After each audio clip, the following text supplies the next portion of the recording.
আলাইকুম, আমি ডক্টর শামসুল আরিফিন। আজকের ভিডিওতে আমি মূলত কথা বলবো লেবুর শরবত নিয়ে।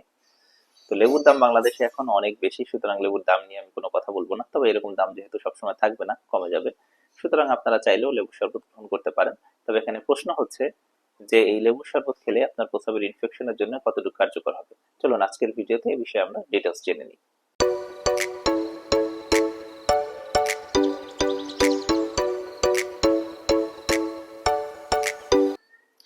দেখুন, লেবুর ভিতরে যেটি রয়েছে সেটি হচ্ছে সাইট্রিক অ্যাসিড। এই সাইট্রিক অ্যাসিড থাকার ফলে লেবুর অ্যান্টিব্যাকটেরিয়াল প্রপার্টিজ বা অ্যান্টিব্যাকটেরিয়াল এজেন্ট হিসেবে কাজ করার একটা ক্ষমতা রয়েছে। এখন কথা হচ্ছে অ্যান্টিব্যাকটেরিয়াল এজেন্ট কি? অ্যান্টিব্যাকটেরিয়াল এজেন্ট হচ্ছে যে আপনার শরীরে ইনফেকশনের জন্য দায়ী যেসব ব্যাকটেরিয়া রয়েছে সেসব ব্যাকটেরিয়ার এগেনস্টে কাজ করার যে ক্ষমতা সেটি হচ্ছে এটি অ্যান্টিব্যাকটেরিয়াল এজেন্ট। অর্থাৎ এই লেবুর যে সাইট্রিক অ্যাসিড রয়েছে সেই সাইট্রিক অ্যাসিডটি আমাদের শরীরে ইনফেকশনের জন্য দায়ী যেসব ব্যাকটেরিয়া রয়েছে সেসব ব্যাকটেরিয়াকে প্রতিরোধ করতে বেশ ভালো ভূমিকা পালন করে থাকে।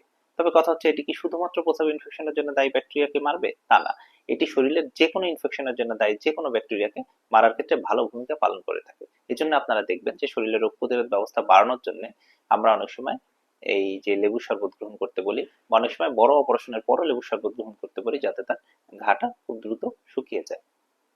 এবং এর ভিতরে পর্যাপ্ত পরিমাণে ভিটামিন সি রয়েছে, এবং এই ভিটামিন সি থাকার ফলে আপনার রোগ প্রতিরোধ ব্যবস্থার জন্য যে সব কার্যকর ভূমিকা পালন করার জন্য যেসব উপাদান শরীরে দরকার সেসব উপাদানকেও সাপ্লাই দিবে। সুতরাং লেবু শরবত খেলে আপনার প্রস্রাবে ইনফেকশনের যে হার সেটি দেখবেন যে তুলনামূলকভাবে কমে গিয়েছে।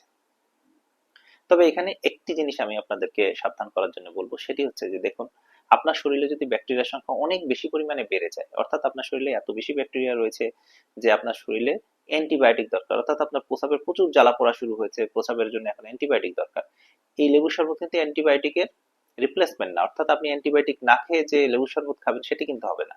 অর্থাৎ ব্যাকটেরিয়ার সংখ্যা বেড়ে গেলে তখন অ্যান্টিবায়োটিক দিতেই হবে। কিন্তু ব্যাকটেরিয়ার সংখ্যা যদি কম থাকে, অথবা এই এই যে প্রস্রাব ইনফেকশন যাতে না হয় সেটার জন্য আপনি লেবুর শরবত গ্রহণ করবেন।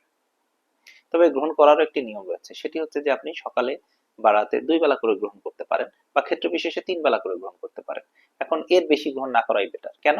কারণ হচ্ছে এই যে আমি যে বললাম একটু আগে যে সাইট্রিক অ্যাসিড রয়েছে, এটি কিন্তু এক ধরনের অ্যাসিড। সুতরাং এই অ্যাসিড যদি আপনি বেশি পরিমাণে গ্রহণ করেন তাহলে সেক্ষেত্রে একটা হচ্ছে গ্যাস্ট্রিক অ্যাসিডিটি তৈরি করতে পারে।